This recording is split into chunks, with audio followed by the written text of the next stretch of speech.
Welcome to our interview. I'm here with Rintu Thomas and Sushmit Ghosh. They are in a mountain chalet, can I say that, 600 kilometers north of Delhi, where they work and edit their films. And they also edited the film we want to talk about today. It's Writing with Fire.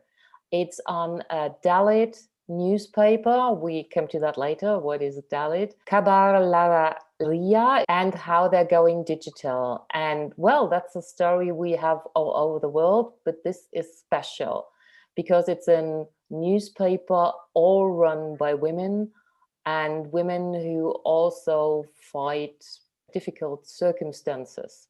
You worked with them a lot. You followed them around to different and difficult places. How did you gain and build trust with these women?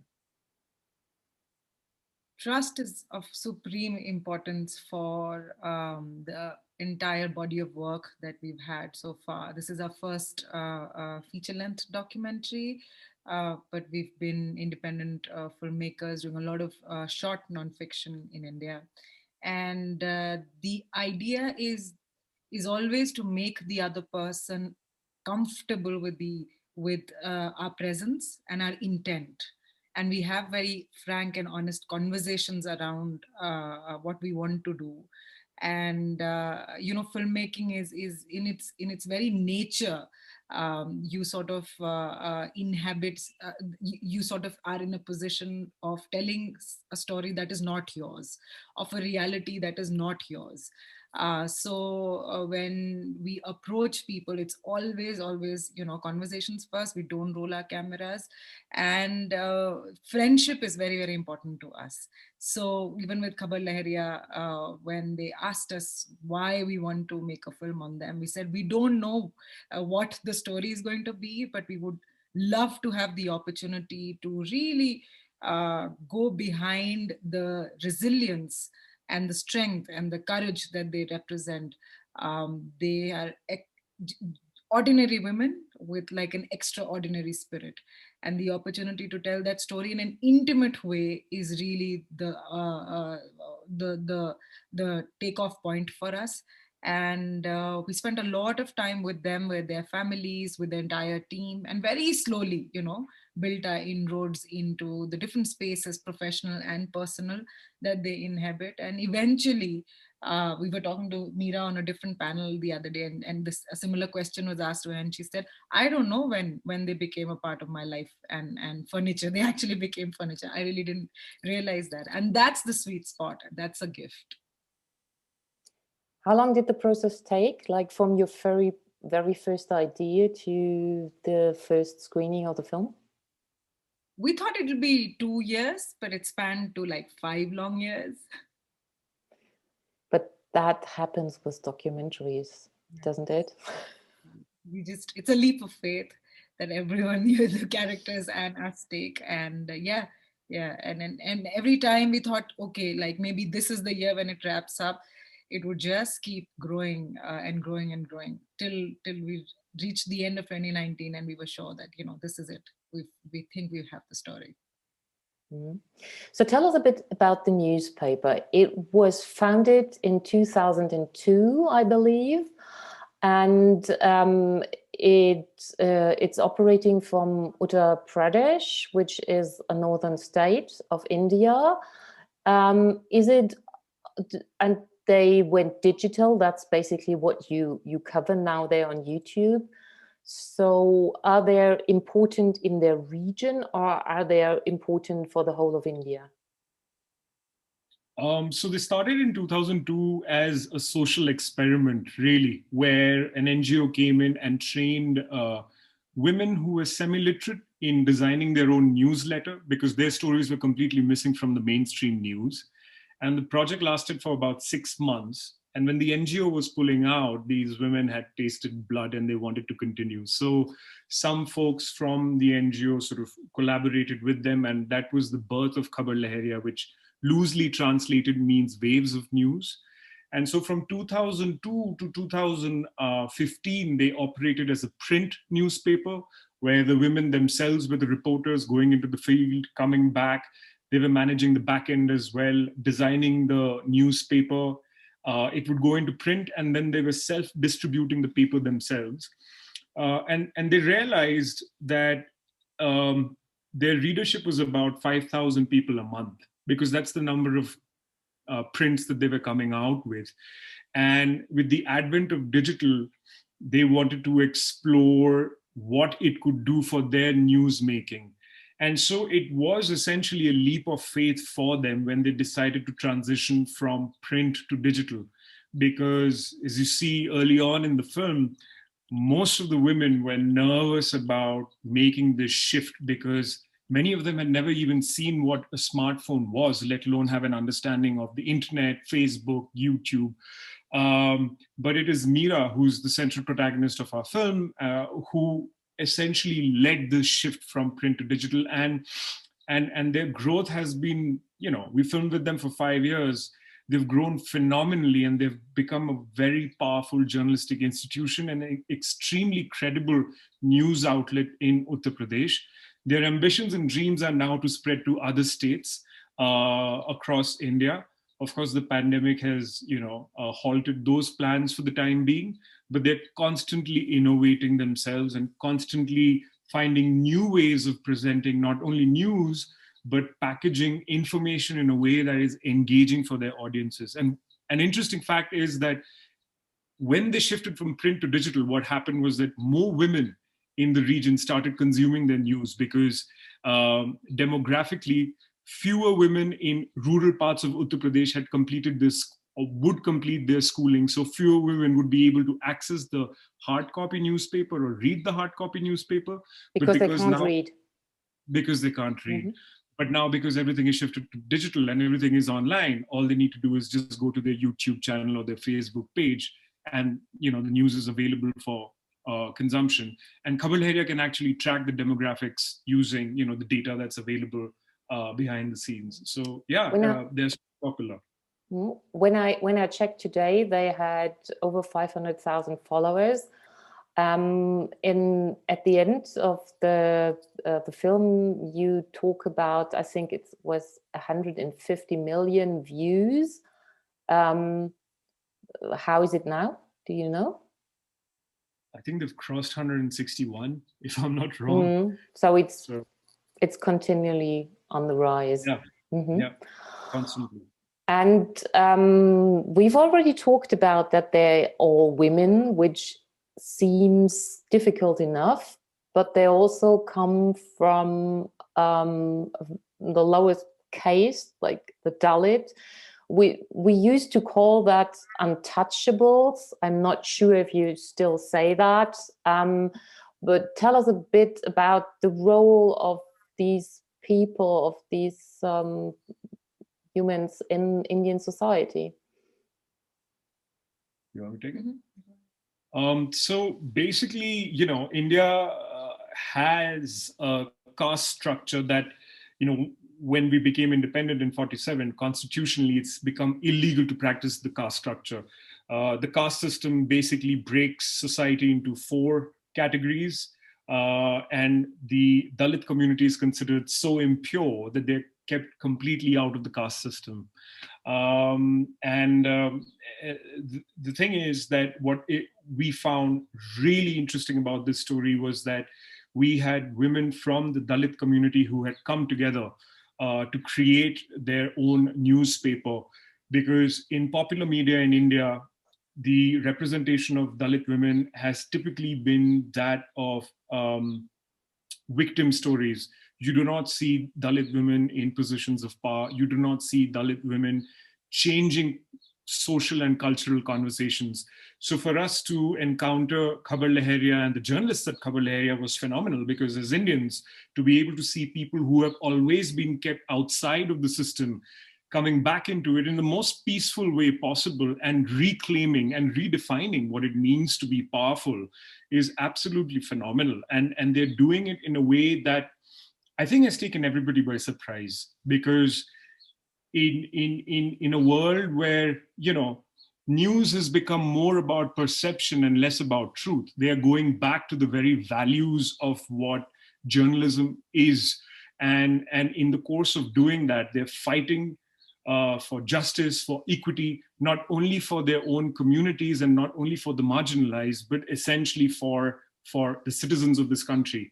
And that is essentially what makes them so special. So that is how we got drawn to them, because typically you would only see a certain kind of representation of Dalit folks either in film or television. And we knew that we had something special on our hands to talk about and share. So, Rintu, maybe from your point of view, what is more difficult in journalism, being a woman or being a Dalit?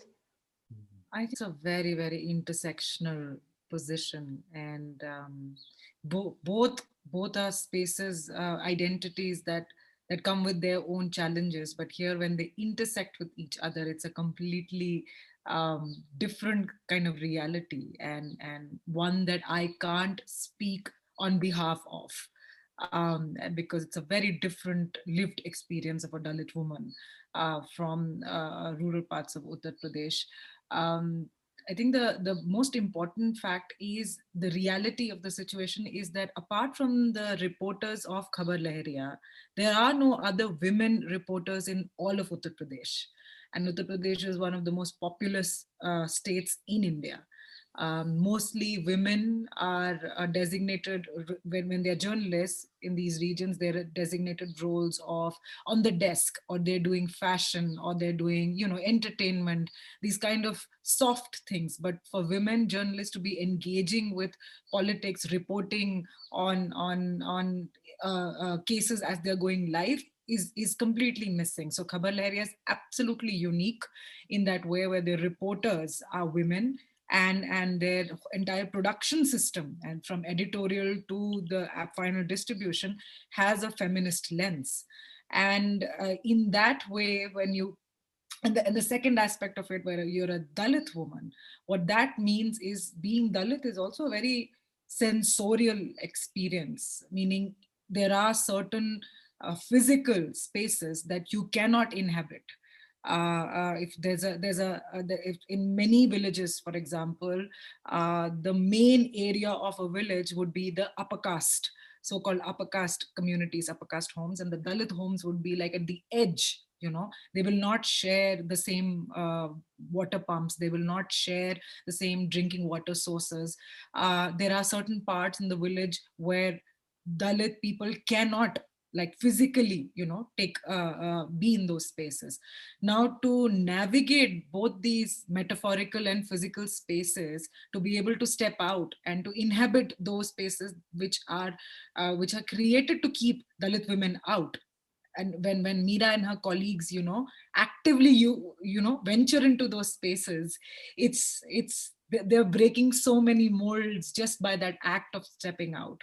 So in most men in these regions are used to seeing Dalit women clean their toilets. So now to have her as a journalist, as a professional journalist with a camera, asking questions, and relentlessly asking questions that point towards that person's accountability, it's revolutionary. And they've been doing this for now 18, 19, 20 years. How did they pluck up the courage? Because I've seen in the film that a lot of them don't really get support at home. Even their husbands, their fathers complain. The children are bad at school. It's blamed on them because they're not around, which is a common thing even in Western societies. So what keeps them going? I think a very strong sense of purpose, of why they're doing this. If Meera's not there reporting that particular story, then nobody else will. If she doesn't bring that nuanced lens into reporting a story, nobody else will. And for centuries, when you've had a whole community silenced, finally, when they have taken control of their own narrative, their own voice, they acutely are aware of the responsibility that they carry. And it comes with a lot of risk and a lot of people who are very unhappy with the life choices that they've made. But I think this very strong sense of, through my journalism, I am going to impact lives of people who share my own history. You know, these are not people who, on behalf of whom I'm speaking, I am a part of that community. I think that's where the sense of courage really comes from, because we've seen them in quite a lot of hostile and unwelcoming spaces, and it takes a special kind of person to be enduring that and going back every day after day to do the things that they have to do. But it's this very deep sense of purpose that keeps them going. They're not even welcomed always, I find, among the people they report upon. There's this scene where they're accused or where they sort of demanded that they put this on the front page, and if they want to take a bribe for that. And the woman reporting is very adamant about that. Is that how the media is seen in that region, as corrupt? People are tired of mainstream media. And in those parts, of course, media, it represents upper caste men. And there's a lot of collusion and corruption in the way they function with the administration. So people will have, for a very long time, just been tired, and there's a lot of mistrust towards media, as that scene sort of illustrates. And that's where the kind of credibility that Khabar Lahariya and our characters bring, you know, it's very obvious. One can see it. People gravitate towards them because they know that their stories are going to be reported in the right manner. There is no system of bribing, and so while they're doing something amazing, there are also people who love mansplaining women, right? It is an active negotiation. It's an active resistance that they face. But it's so everyday now that from their responses, one can understand that they've accepted it as a part of reality, and then just like their job is, I'm here to do my work, I will get it done and just leave. You know, it's that I find that so smart and clever. One of the seemingly everyday topics they reported upon is rape. Is that because you put a focus on that in the film, or is it really that big a question, a problem? I mean, those regions of India, and we've filmed all across the country over the last decade, but those regions are a completely different story altogether. And every time we would go down to film in Uttar Pradesh with Meera and her team, in every shoot schedule, there would be some story of someone being abducted, someone being raped, kidnapped, murdered. It's very everyday. So, you know, what essentially happened was that it very organically became a part of the story. And in a sense, it's through those cases that we were looking to talk about some of the other themes as well. So for instance, the development of one of the reporters actually peaks when she goes to investigate an adolescent girl who had been raped. And this was a cub reporter in the beginning of the film.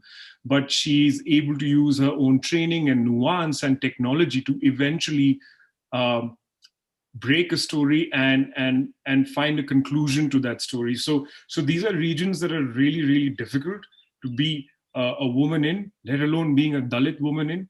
But I think that the way that the reporters are working, and I think just to add to Rintu's point, is that one of the things that we observed as filmmakers was the sophistication with which these journalists work on the ground.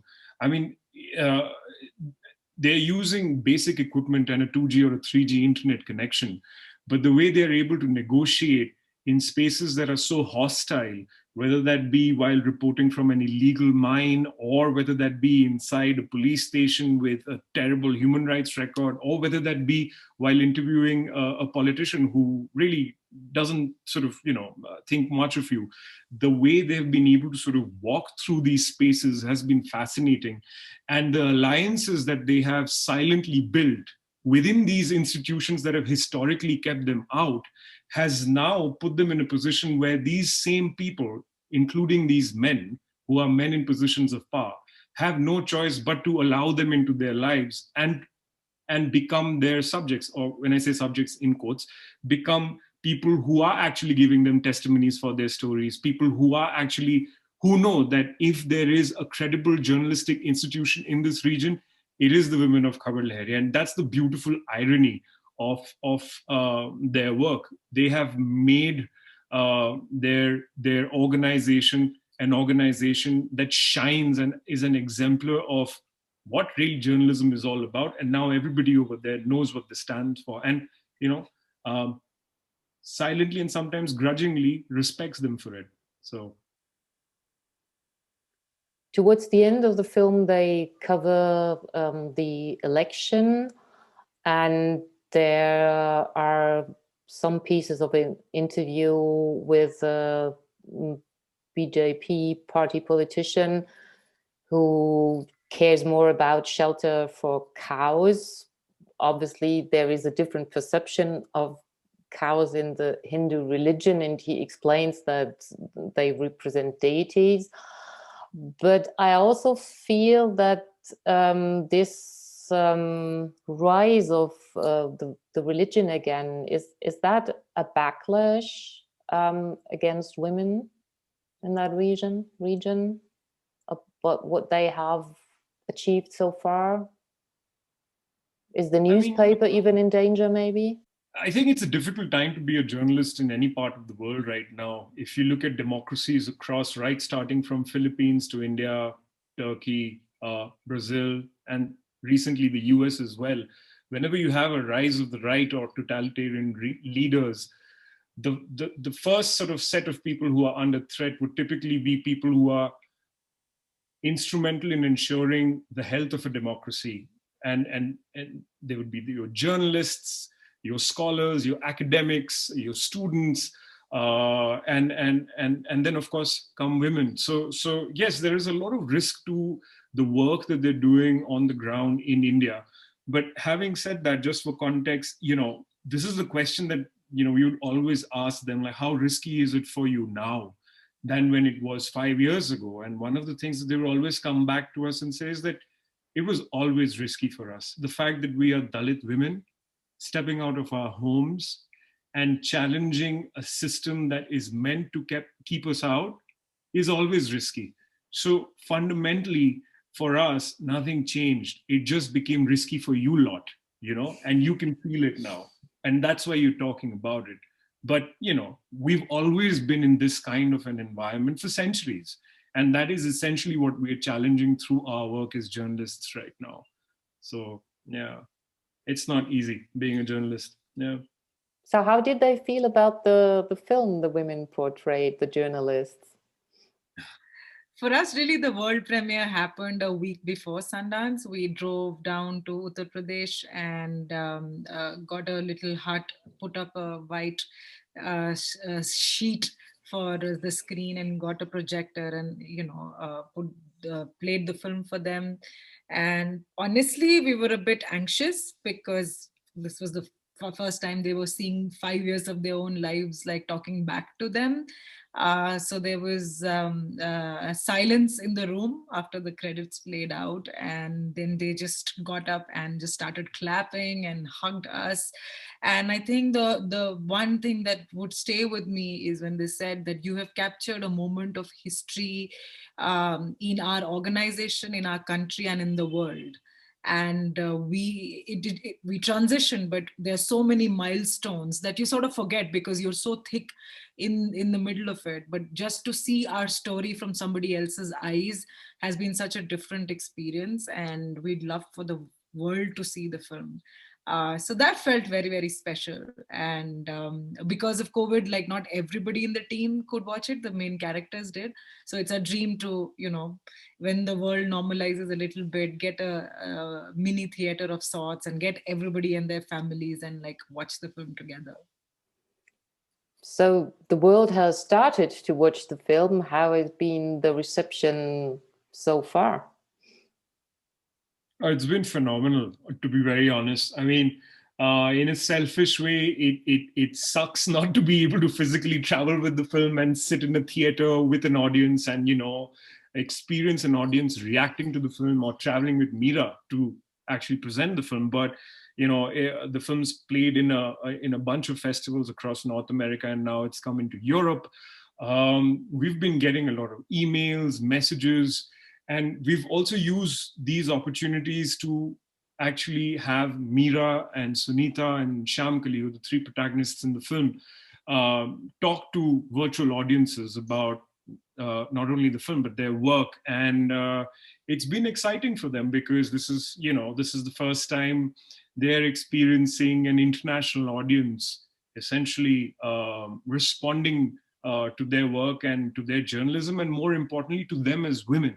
You know, and you know, for us, I think they are templates for what a quintessential modern Indian woman is. And so we're very happy that through the film we are able to spotlight the work of Khabar Lahariya and really amplify a story that the world needs to see, to find, you know, hope and to find courage in. You're giving me ideas. We should maybe set up a conference call with the League of Women Journalists, the Journalistinnenbund in Germany, with these women. Yeah. We did a similar one for CPH, where they got like two Danish journalists who had lived in India, worked in India, and had a intimate understanding of Indian politics and democracy. And then it was Mira and us, and so CPH had set up a studio, so their journalists were in their studio, and we were like linked via Zoom, and it was such a great conversation. Like, we all had such a great time. I mean, also a range of things. I mean, we did something with the Columbia Journalism School students, the batch that's just passing out. It was a closed-door screening for them. And then it was a Q&A with Mira and us. And one of the things that was interesting for us that came out of it was one of the graduating students was going to go back to Peru. And she was talking about, how do I replicate Khabar Lahariya's model in my own community? Because there is a need for independent journalism. And so, you know, these interesting invisible connections are getting made. We also sort of we did screenings for school students, and the film played in San Francisco International Festival. And we did screenings for high school students over there. So it's like been a huge range of demographics that we've so far luckily been able to sort of play the film to. And yes, our dream would be actually to have more journalists from across the world interact with women from Khabar Lahariya and, you know, share their own experiences and maybe sort of learn from each other. That'd be amazing. Yeah, that would be lovely. So I wish you all the best with the film, not only on the DocFest in Munich, but all around the world. And I can't wait for your future plans. Maybe tell us a little bit. We are all very concerned about the situation in India now. The footage we get is very disconcerting. So where you are now, you're obviously in a safe area, or how does it affect your work and your families? Yeah. We're inside a living hell, to be honest. It's not a single day passes without hearing about the loss of a loved one, or a loved one in the family, or and I think just the desperation to cope up with the virus now, with its different variants. And it's a man-made disaster. And that's the most infuriating part. But the kindness and the compassion of strangers has come forth so strongly that gives us so much hope. That it's a really tough time. Yeah, I mean, like, I don't even know what to say, because, yeah, I mean, we're not, like, there's no possibility of going out and working. We were talking about this the other day, like, the next 12 months look almost impossible. There are lockdowns that have started unofficially all across the country. There are cases sort of that are increasing in the region where we are right now. And yeah, every day we hear stories from close quarters, but it's the failure of the system has led to actually a citizens' movement of kindness and compassion, where strangers are coming out with information, and citizens have become sort of like, you know, the lifeline of for each other. So that's the heartening thing. People are really helping each other out, but it's not an easy time to be in, and it's going to be like this for a few months at least, because the spike is just starting again. So yeah. Thank you for sharing these thoughts and feelings with us as well. And but still, I hope the optimistic spirit of your film and of what I experienced from our talk will prevail. Thank you so much. Thank you so much for having us.